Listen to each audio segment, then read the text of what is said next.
Olá, boa noite, graça e paz, queridos irmãos e amigos do Facebook.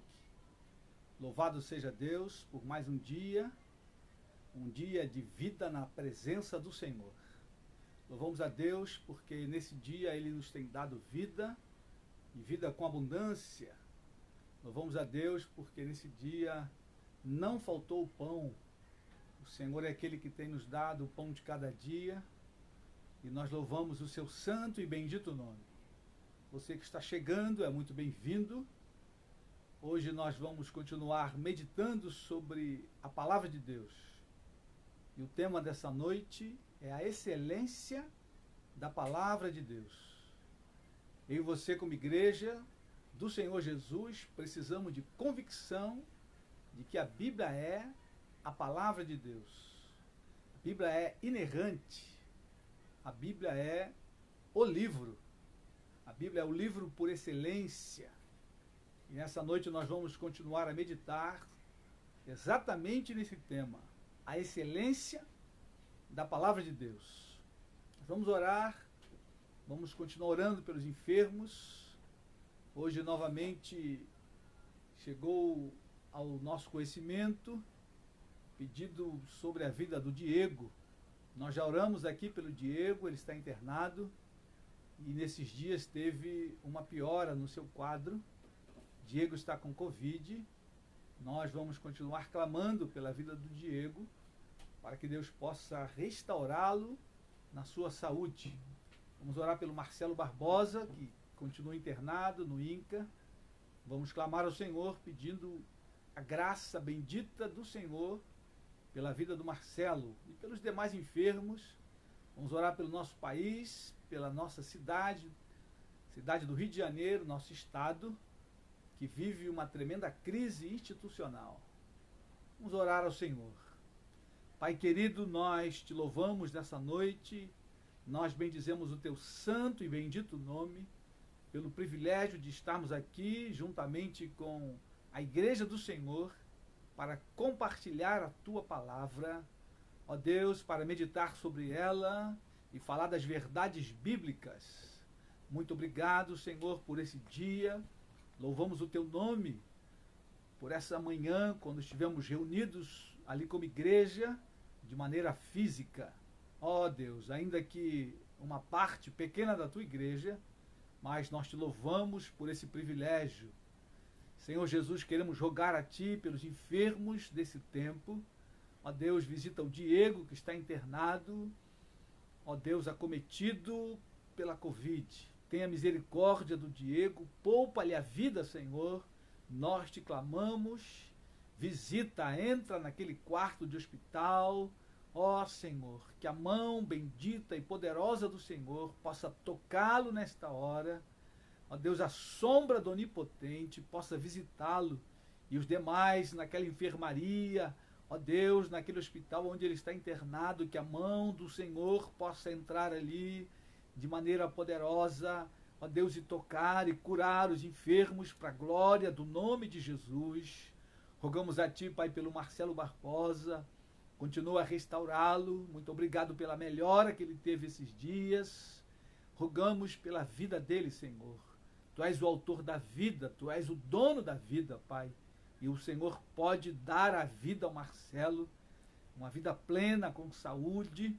Tu podes curá-lo de maneira milagrosa, Pai, no nome de Jesus. Rogamos, Pai, pelo avô da Priscila.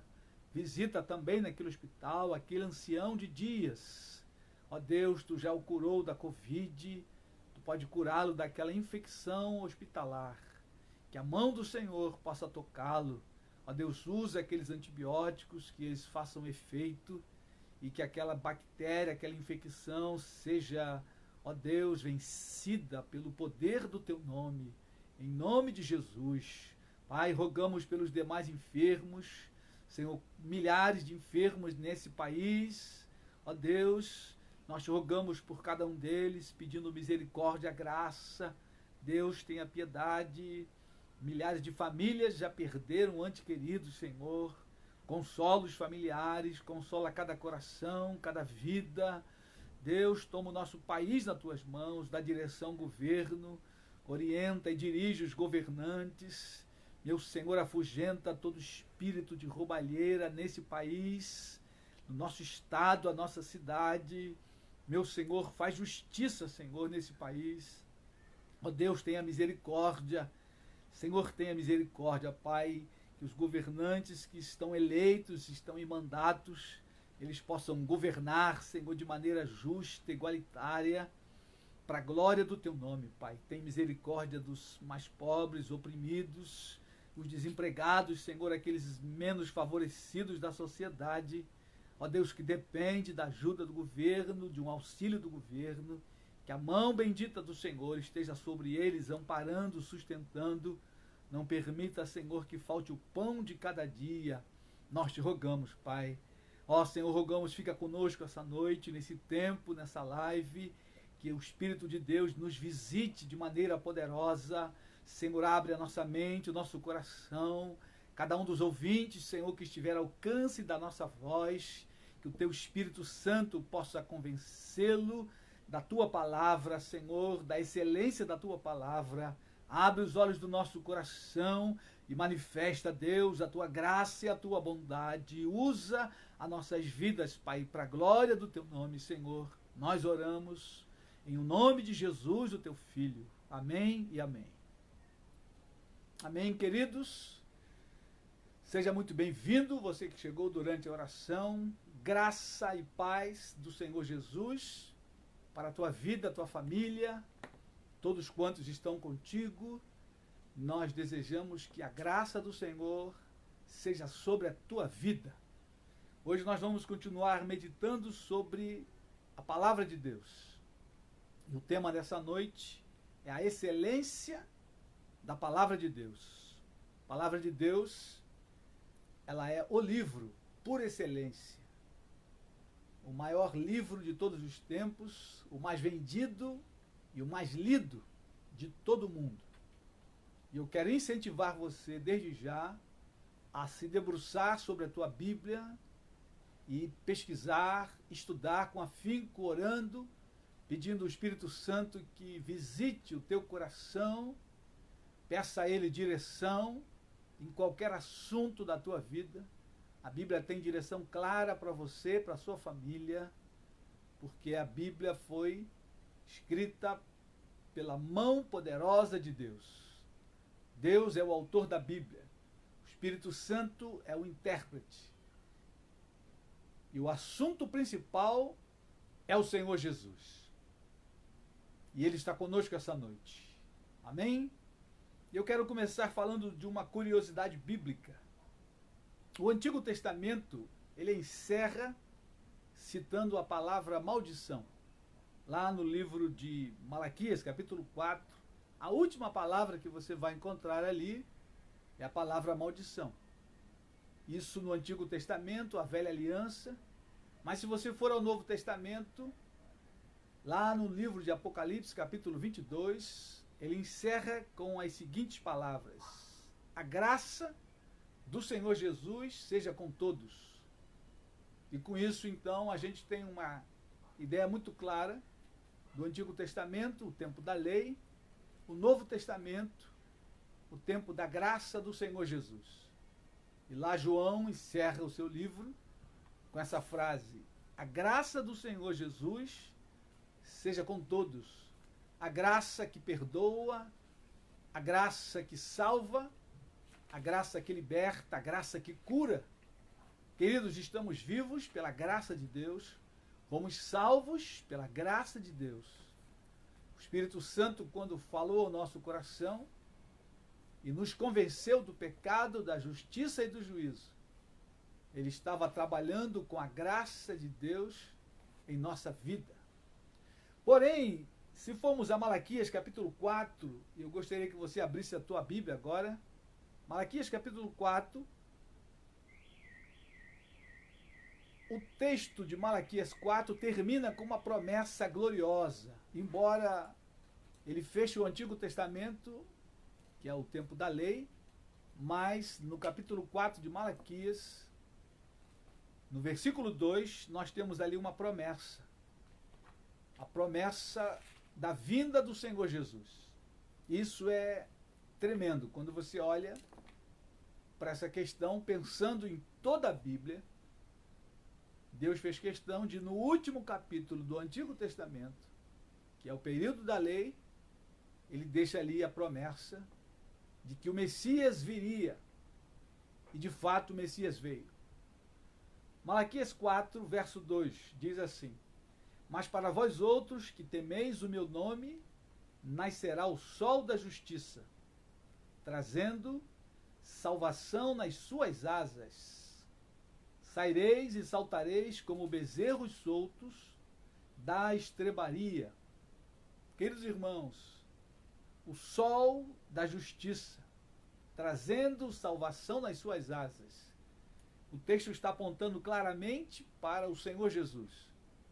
O sol da justiça é uma alusão à pessoa de Jesus, porque ele fala de salvação nas suas asas. E quando olhamos textos paralelos, nós vamos perceber que a pessoa do Senhor Jesus é comparada em outros textos ao sol da justiça. E eu queria ir com você a Lucas, capítulo 1. Vamos lá agora no Novo Testamento. Lucas, capítulo 1, verso 76. É uma profecia de Zacarias, que é o pai de João Batista. E quando ele, então, louva a Deus pelo nascimento do seu filho, que é João Batista, aquele que preparou o caminho para Jesus, nessa profecia ele se refere a Jesus. Lucas capítulo 1, verso 76, diz assim: Tu, menino, serás chamado profeta do Altíssimo, porque precederás o Senhor, preparando-lhe os caminhos, para dar ao seu povo conhecimento da salvação, no redimi-lo dos seus pecados, graças à entranhável misericórdia de nosso Deus, pela qual nos visitará o sol nascente das alturas, para alumiar os que jazem nas trevas e na sombra da morte, e dirigir os nossos pés pelo caminho da paz. Muito bem. Então, nessa profecia de Zacarias, ele fala de João Batista, mas ele fala também de Jesus, porque ele diz aí: Tu, menino, será chamado profeta do Altíssimo, porque precederás o Senhor, preparando-lhe o caminho. Então, o menino era João Batista, o Senhor era Jesus. E aí ele discorre, falando do Senhor Jesus, que diz que ele é o sol nascente das alturas, que vai alumiar os que jazem nas trevas e na sombra da morte, e dirigir os pés pelo caminho da paz. Queridos irmãos, essa profecia de Malaquias, ela data de 430, 450 anos antes de Jesus vir ao mundo, quando Malaquias falava do sol da justiça. Quando Zacarias também profetiza, e aí Jesus já está no ventre de Maria. Esse episódio aqui acontece quando Maria visita Isabel. Isabel já estava grávida de 6 meses de João Batista, e Maria estava grávida de Jesus, provavelmente ali de 1 mês, ou menos de 1 mês.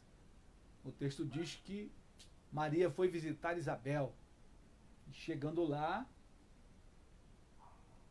o menino estremeceu no seu ventre. Maria ficou com Isabel até o período que João Batista nasceu, cerca de 3 meses.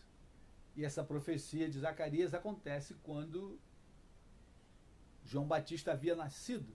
Então Jesus aí tem já uns 3 meses de vida no ventre de Maria. Mas a palavra de Malaquias acontece muitos anos antes. Mas eu quero chamar a atenção dos queridos irmãos de que a palavra, exatamente como foi proferida por Zacarias, por Malaquias, ela foi cumprida. Essa palavra foi profetizada também por Isaías, lá no capítulo 9, no versículo 2 de Isaías, diz ali que Jesus nasceria e ia iluminar os que jaziam na região da sombra da morte, fazendo uma clara alusão de que Jesus seria a palavra de Deus. Ela não mente, não volta vazia, ela se cumpre exatamente como foi proferida. E o profeta Zacarias havia profetizado, o profeta Malaquias havia profetizado, o profeta Isaías havia profetizado. Todos eles que profetizaram a respeito de Jesus viram a promessa se cumprindo. E nós que viemos no tempo após o nascimento de Jesus, aguardamos a sua segunda vinda. E, queridos irmãos, assim como Jesus foi assunto aos céus, ele voltará.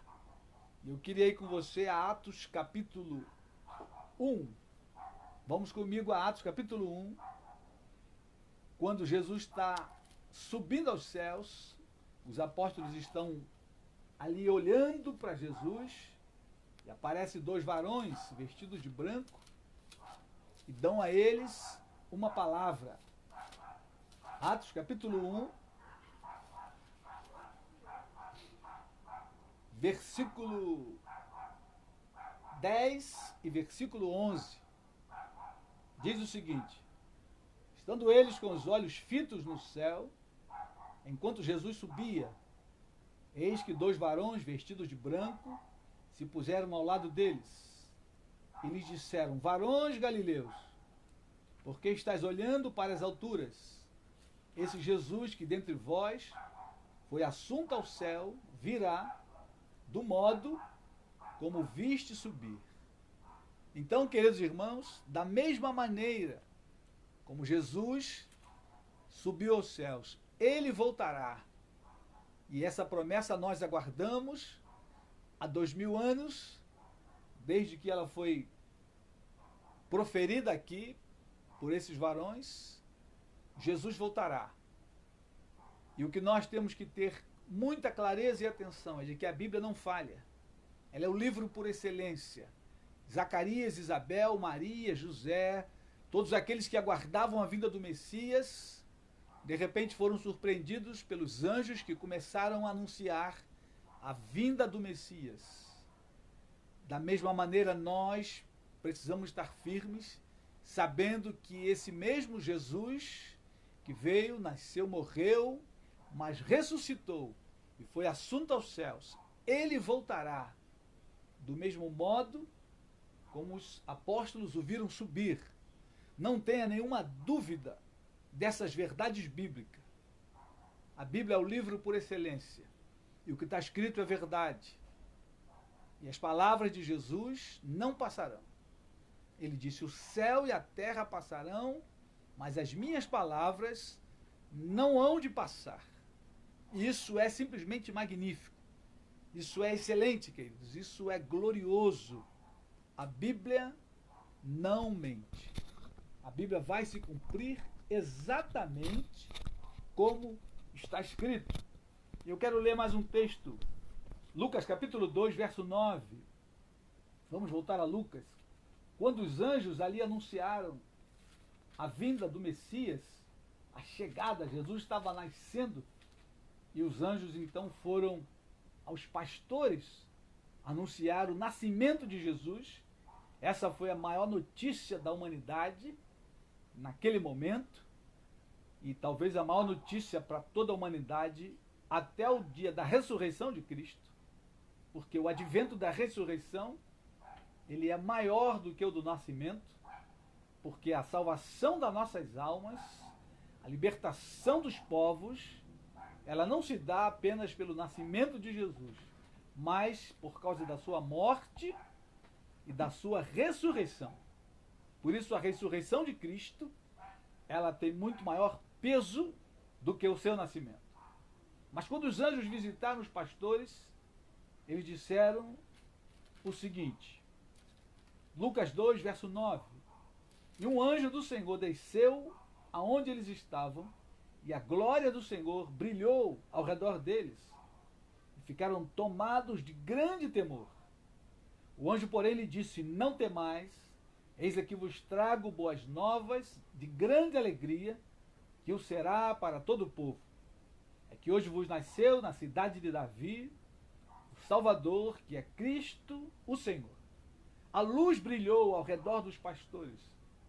Esse era o sol da justiça que estava nascendo, e quando os anjos foram anunciá-lo aos pastores, uma luz brilhou. A glória do Senhor brilhou ao redor deles, mostrando assim que o sol da justiça estava nascendo.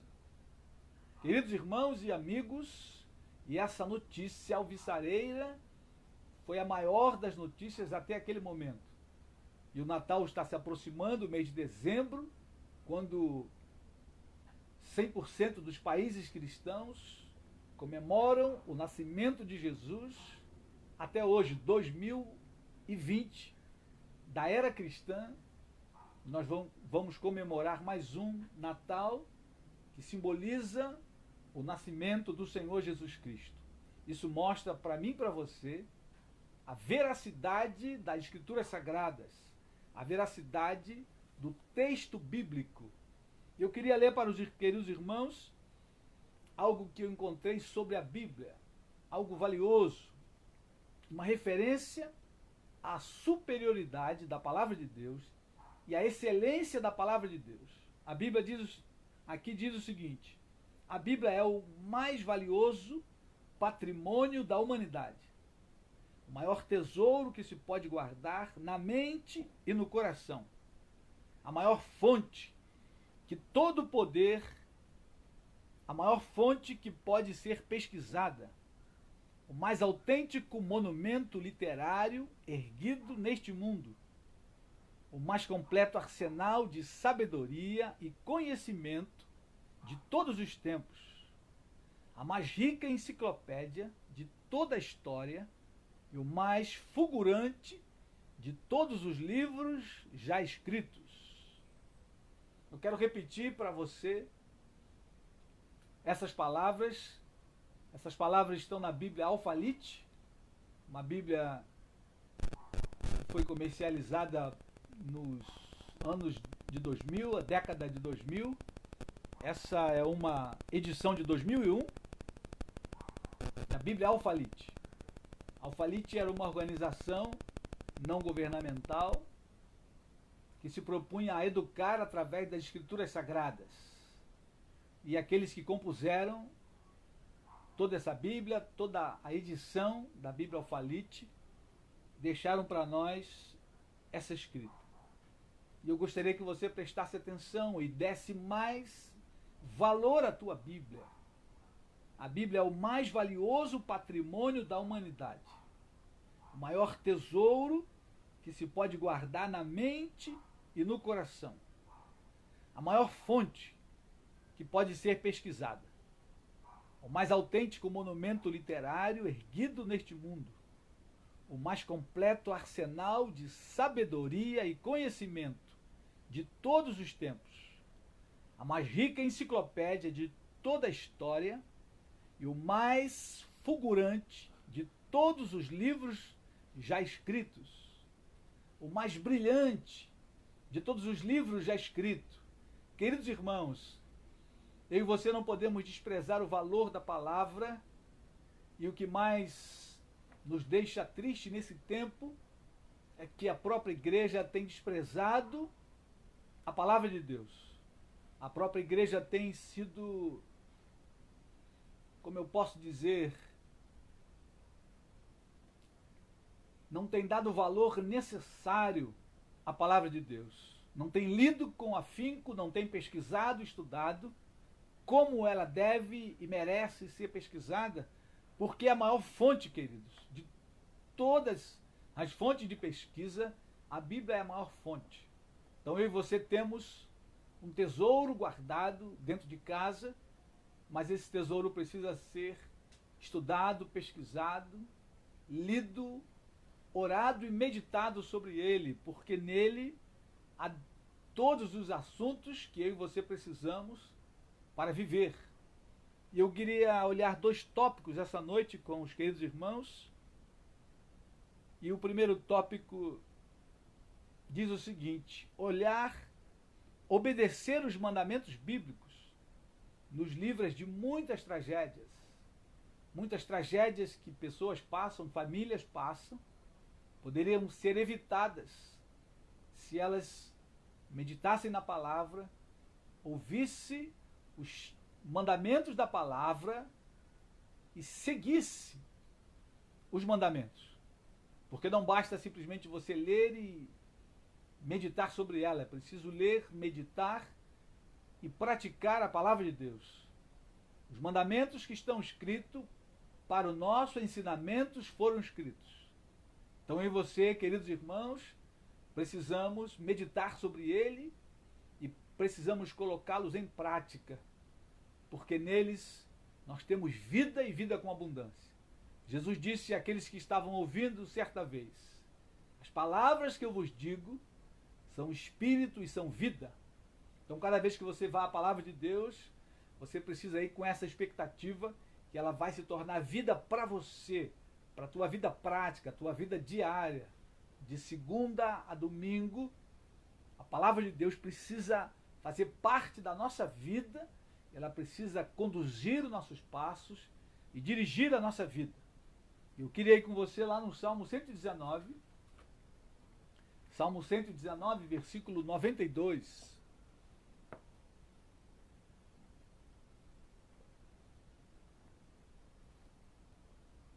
Salmo 119, todo ele fala sobre a palavra de Deus. E o tema ali é exatamente a excelência da palavra de Deus. Mas eu quero ir com os irmãos, com os queridos amigos, lá no versículo 92. Salmo 119, versículo 92. Se você tem sua Bíblia, por favor, abra. Você vai ver que está escrito ali o seguinte: não fosse a tua lei ter sido o meu prazer, há muito já teria eu perecido na minha angústia. Ou seja, se o salmista não meditasse na palavra de Deus com prazer, ele já teria perecido na angústia. Ao longo da vida, nós vamos passar lutas e tribulações.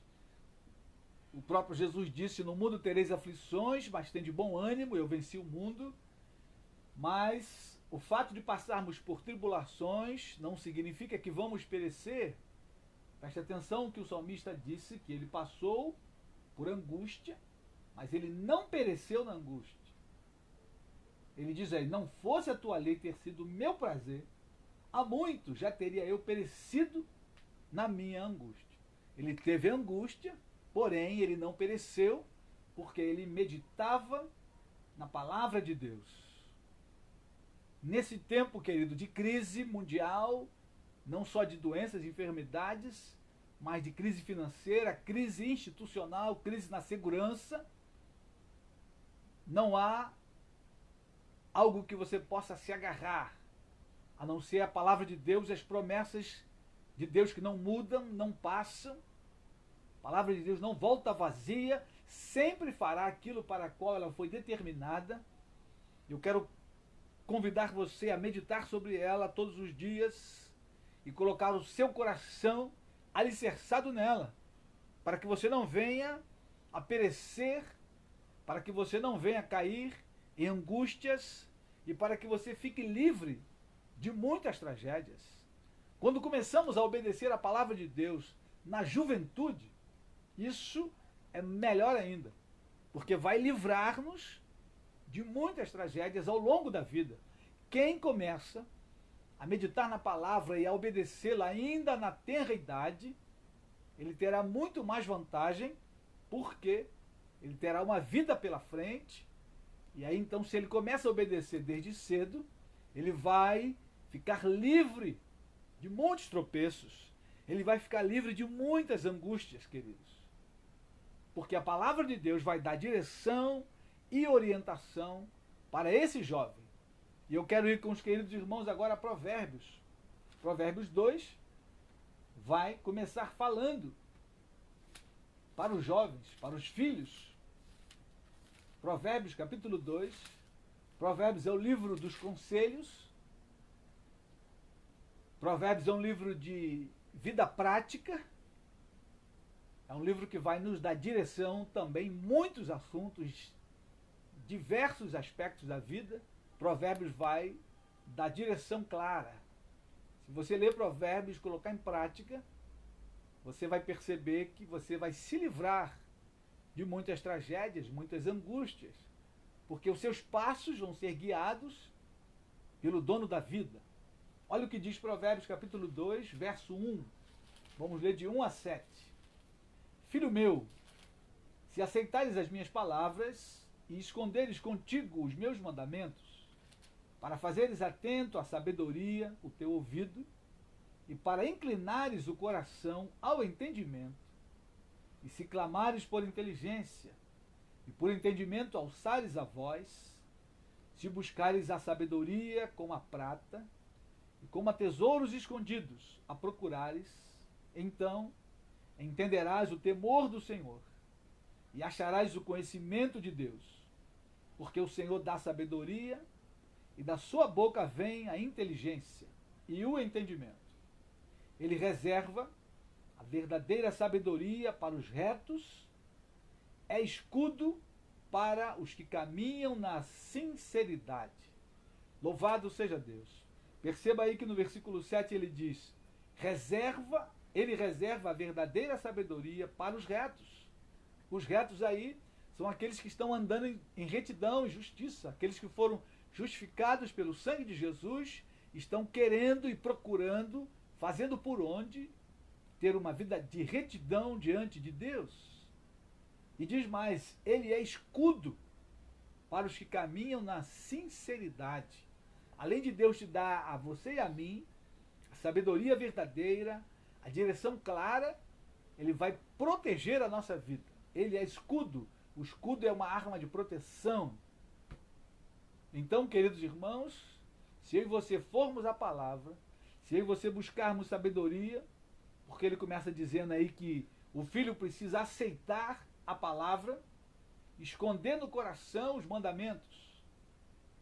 Tem esse detalhe, eu preciso querer isso, eu preciso guardar. Esconder no coração significa guardar para a vida e colocar em prática. Ouvir e obedecer. E lógico, colocando em prática.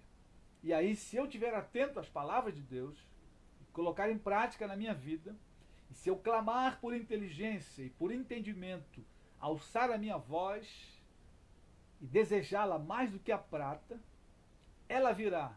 O Senhor vai dar a sabedoria. Tiago capítulo 5, Tiago capítulo 1, verso 5, diz claramente, se alguém tem falta de sabedoria, peça a Deus que a todos dá liberalmente e não lance em rosto.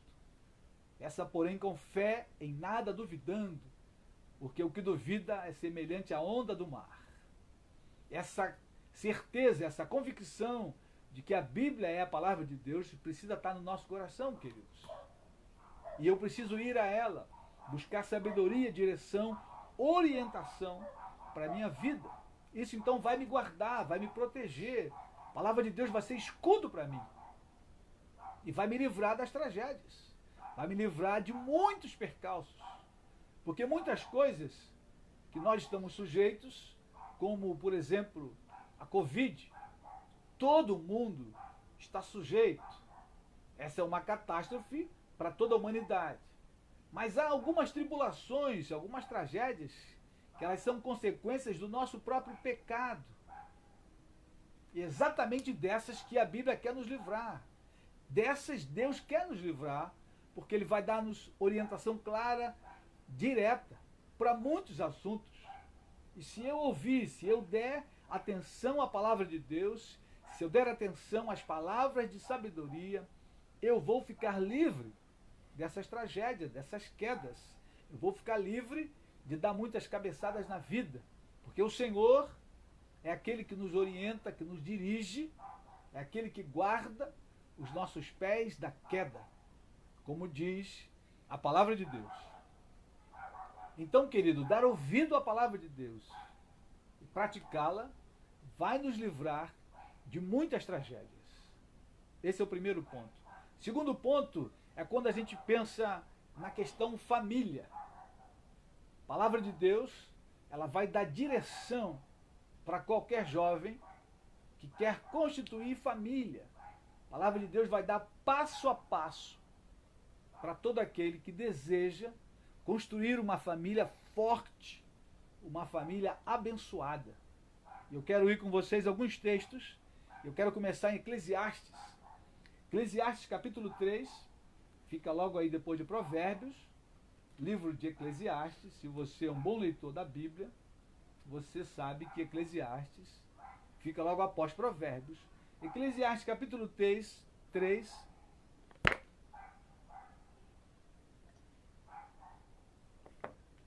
diz o seguinte: tempo para tudo. Tudo tem o seu tempo determinado, e há tempo para todo propósito debaixo do céu. Há tempo de nascer e tempo de morrer, tempo de plantar e tempo de arrancar o que se plantou. E aí então Salomão vai falando a respeito de diversos assuntos e do tempo certo, tempo determinado. Então, queridos jovens, queridos irmãos e amigos, há tempo de casar também. A Bíblia orienta que no tempo certo, determinado por ele vai dar a esposa certa, o marido certo, para que o jovem então possa se casar. Então a Bíblia fala do tempo, mas a Bíblia fala também da pessoa com quem o jovem deve casar. Se ele quer ficar livre de muitas tragédias, e quando pensamos no tema família, a gente sabe que hoje é uma crise na instituição chamada família, o número de divórcios altíssimo, milhares e milhares, número de abortos, número de mortes dentro das próprias famílias cresce a cada dia. Tragédias, esposas mandando matar maridos, filhos que matam pai que matam filhos, abusos dentro das próprias famílias. E Deus se propõe a livrar qualquer um que queira dessas tragédias, se ouvir os mandamentos, se ouvir a palavra, os conselhos da Bíblia. Eu quero ir a mais um texto com os queridos irmãos, 2 Coríntios, capítulo 6. Além da Bíblia falar do tempo para casar, ela vai dizer a pessoa. Deus vai dar direção correta para todo jovem que serve a Deus, que teme a Deus e que pretende constituir uma família. 2 Coríntios, capítulo 6, verso 14. Deus vai dar aí uma direção clara com quem você deve se casar. Diz o texto o seguinte: não vos ponhais em julgo desigual com os incrédulos, porquanto que sociedade pode haver entre a justiça e a iniquidade? Ou que comunhão da luz com as trevas? Que harmonia entre Cristo e o maligno? Ou que união do crente com o incrédulo? O texto está dando uma direção clara para um jovem cristão que serve a Deus, que teme a Deus. O texto diz: não se case com alguém que não pensa igual a você, que não tem a mesma fé cristã do que a sua, porque se casar não tem comunhão. Quando ele diz aí, não vos ponhais a um jugo, né? Jugo era aquele aparelho que ficava nas costas do boi, no arado, e eram 2 bois que aravam a terra. Então, os bois tinham que ser mais ou menos iguais, altura, peso, idade, para que então eles pudessem levar o arado de maneira correta. E Paulo usa essa figura para falar sobre a união do casamento. Que sociedade pode haver entre a justiça e a iniquidade? Ou que comunhão da luz com as trevas? Se você é cristão, você está na luz, e não há comunhão com alguém que não é um cristão, que está em trevas. Essa é a questão básica. E aí Paulo ele vai mais longe, ele diz: que harmonia entre Cristo e o maligno? Ou que união do crente com o incrédulo? Não há união, não há como dar liga. Então a Bíblia orienta de maneira clara. Não há por que os jovens errarem. E quem erra, erra porque quer. E aí vai sofrer lá na frente, porque vai dar em tragédias. Muitos casamentos, chamado casamento misto, vai dar problema, porque não há comunhão de luz com trevas. E aí há sofrimento de uma parte e de outra parte, e há muitos divórcios, porque os jovens não ouviram o conselho, não ouviram a palavra, e aí preferiram entrar por caminhos que não eram os caminhos de Deus, a orientação clara de Deus. Porque a orientação já está aqui e, lógico, tem diversos textos, não tem apenas esse texto. Mas nós estamos falando de maneira superficial da constituição da família. Então Deus orienta o tempo para casar. Deus orienta a pessoa com quem casar. E uma vez casado com a pessoa certa, a Bíblia vai orientar o tempo que vai ter filhos. E eu quero ir no Salmo 127, versículo 4. Há tempo para todo propósito, inclusive para ter filhos. E a Bíblia é clara quando fala sobre isso. Salmo 127 diz aí de maneira muito clara no versículo 4. Abra a sua Bíblia. Diz o seguinte: como flechas na mão do guerreiro, assim os filhos da mocidade. Os filhos da mocidade. Esses filhos serão como flechas na mão do guerreiro, na mão do homem valente. O versículo 3 diz que herança do Senhor são os filhos, o fruto do ventre, o seu galardão. Então a Bíblia orienta o tempo para casar, a pessoa com quem casar, e agora o tempo para ter filhos. Jovens que se casam durante a juventude, esse é o melhor tempo para ter filhos, porque é o tempo da força, força para trabalho, força para gestação, força para gerar, força para acompanhar os filhos ainda pequenos, correr, jogar futebol, ir para o parque. Os filhos da mocidade. Queridos irmãos, quem segue esses princípios não vai errar. Quem segue os princípios bíblicos só vai ganhar. Mas a Bíblia também ensina como criar os filhos. E aí eu quero voltar a Provérbios. Provérbios, capítulo 22. O jovem esperou o tempo de casar, casou com a pessoa certa, teve os filhos no tempo certo, e agora é a hora de educar os filhos. E Provérbios vai dar diversos conselhos, mas eu quero ver apenas um versículo. Provérbios 22, versículo 6. Se você tem a sua Bíblia, por favor, acompanhe. Diz aí o seguinte: ensina a criança no caminho em que deve andar, e ainda quando for velho, não se desviará dele. Ensina a criança no caminho em que deve andar. O caminho, aí nesse texto, você olha para todo o contexto do capítulo 22, e você olha para o contexto de todo o Provérbios, você tem a clara convicção e certeza de que o caminho é Cristo. Quando você vai ao Novo Testamento, você encontra Jesus dizendo: eu sou o caminho, a verdade e a vida.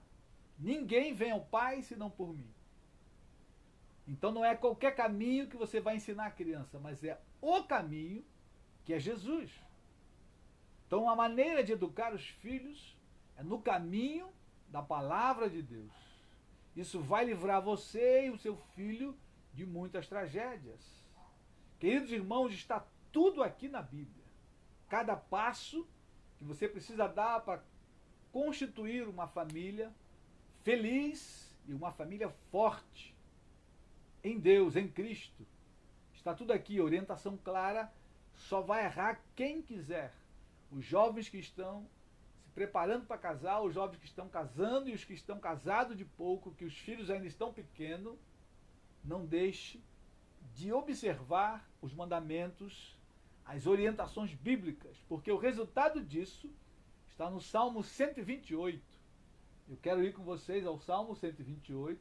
Vamos voltar ali no Salmo, livro de Salmos, capítulo 128 é o resultado final de quem cumpriu as etapas certas. É lógico que isso leva um tempo, né? Leva anos, que você vai construindo sob a palavra de Deus a sua vida, a sua família.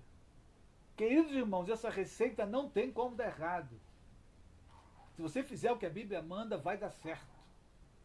E aí eu posso colocar o meu testemunho de vida, que é uma prova disso. Eu segui os passos e hoje então posso colher o que está escrito aqui no Salmo 128. Aí é o resultado de quem resolveu dar ouvido à palavra de Deus e andar sobre ela.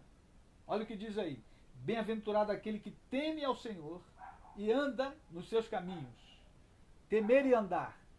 Temer e praticar. Andar é colocar em prática na vida diária. Não é apenas ir ouvir uma pregação, ir para casa, depois fazer tudo ao contrário. Não é isso. Bem-aventurado aquele que teme ao Senhor e anda nos seus caminhos. Aquele que pratica a palavra de Deus. Versículo 2. Do trabalho de tuas mãos comerás, feliz serás e tudo te irá bem. Tua esposa no interior da tua casa será como a videira frutífera, teus filhos como os rebentos da oliveira, a roda da tua mesa.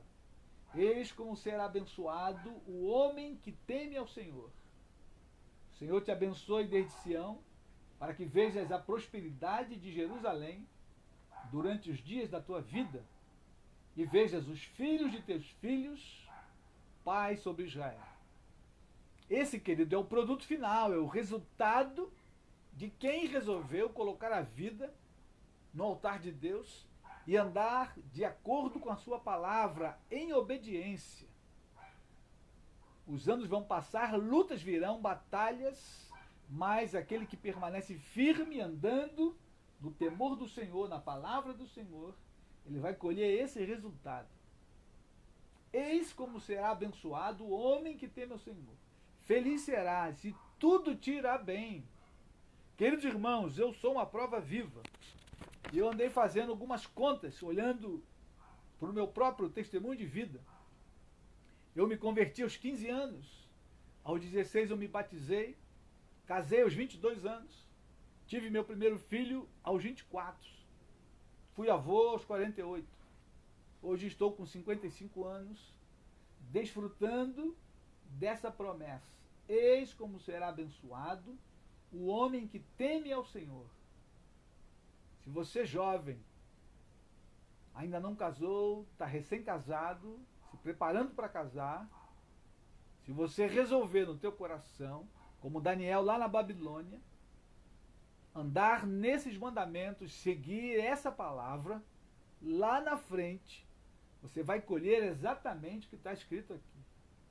Porque a Bíblia diz, aquilo que o homem semear, isso também colherá. Não tem como ser diferente. Se você semear na tua vida, né, os princípios da palavra de Deus, é exatamente isso que você vai colher. Do trabalho das tuas mãos comerás. Deus vai abençoar, abrir portas de emprego, dar direção na profissão, e a pessoa para casar, o casamento na hora certa, a pessoa certa, os filhos virão, e aí vai educar os filhos no caminho do Senhor, no temor do Senhor, e você vai vê-los crescer e se tornarem homens e mulheres de Deus, e a bênção de Deus sobre a sua vida e sobre a sua família. É o resultado de quem resolve dar ouvidos à palavra de Deus. Eu quero fazer um apelo a você, querido irmão, querida irmã, que está conosco essa noite, ouvindo, assistindo. Dê crédito à palavra de Deus. Dê mais valor à Bíblia Sagrada. Ouça o que está escrito e pratique. Arrisca. Eu quero terminar lá no Salmo 119, versículo 4. O salmo que eu postei hoje pela tarde aí no Facebook. Salmo 119, versículo 4.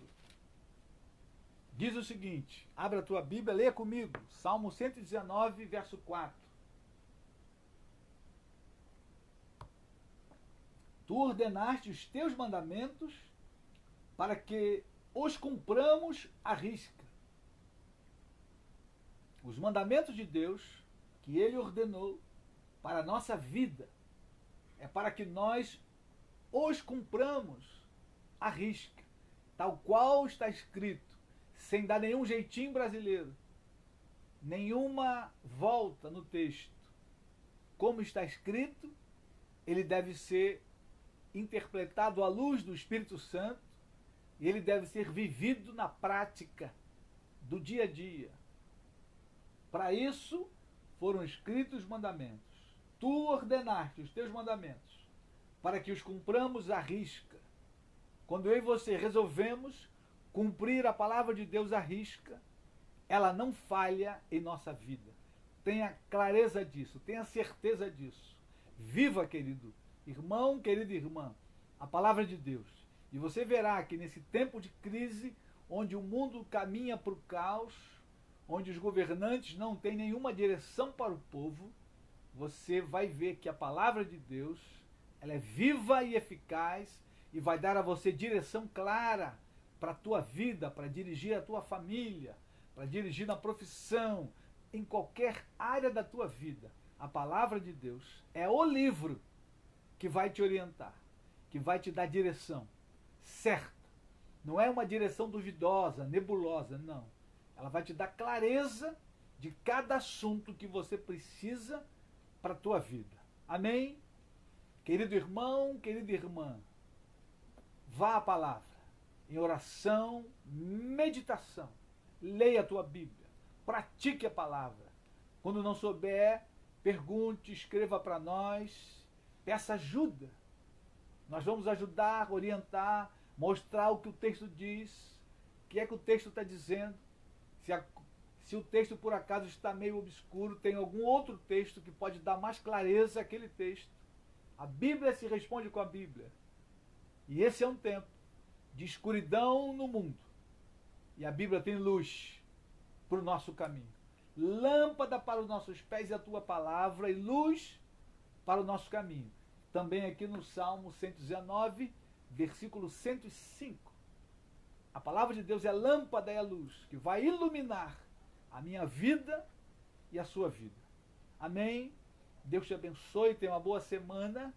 Vamos orar, pedindo que o Senhor nos guarde essa semana, nos conduza, nos dê direção. E se Jesus não voltar, quarta-feira estaremos juntos novamente. Se Jesus não voltar até lá. Porque aguardamos a sua volta, que ela é iminente. Oremos a Deus. Pai querido, te adoramos nessa noite, bendizemos o teu nome, pelo poder da tua palavra, pela eficácia da tua palavra. Ó Senhor, a tua palavra é o livro por excelência. Tua palavra não muda, não volta vazia, não volta atrás. A tua palavra está sempre viva e eficaz. E ela é poderosa para nos livrar, Senhor, de muitas tragédias. Tua palavra é poderosa para curar a nossa alma, para nos dar vida com abundância.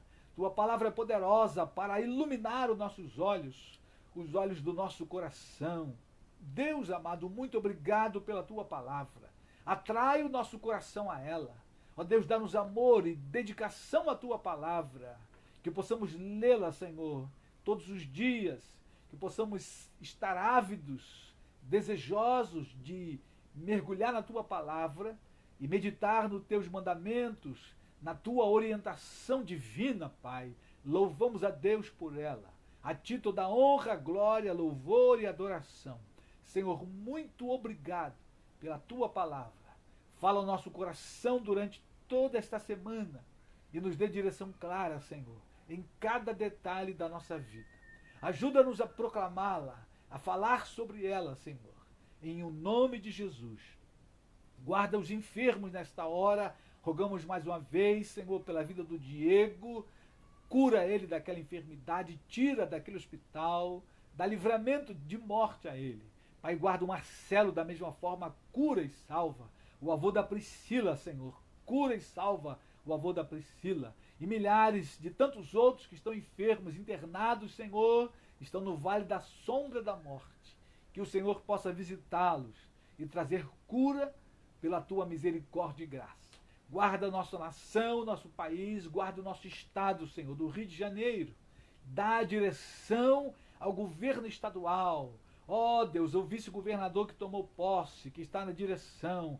Orienta e dirige, Senhor, para a glória do teu nome. Nós te rogamos, guarda a tua igreja, viva o nosso coração. Dá-nos a cada dia desejo pela tua palavra, para que possamos vivê-la. e a nossa vida seja uma vida bonita, harmoniosa, que possa brilhar, iluminar os que estão à nossa volta. Oramos no nome de Jesus, o teu Filho. Amém e amém. Amém, queridos irmãos. Muito obrigado pela tua presença. Deus te guarde, te dê uma semana abençoada, feliz com o Senhor. Viva a palavra de Deus. Você não se arrependerá. Certamente ela te guardará, te protegerá. Um forte abraço. Deus te guarde. Tenha uma boa semana em nome de Jesus.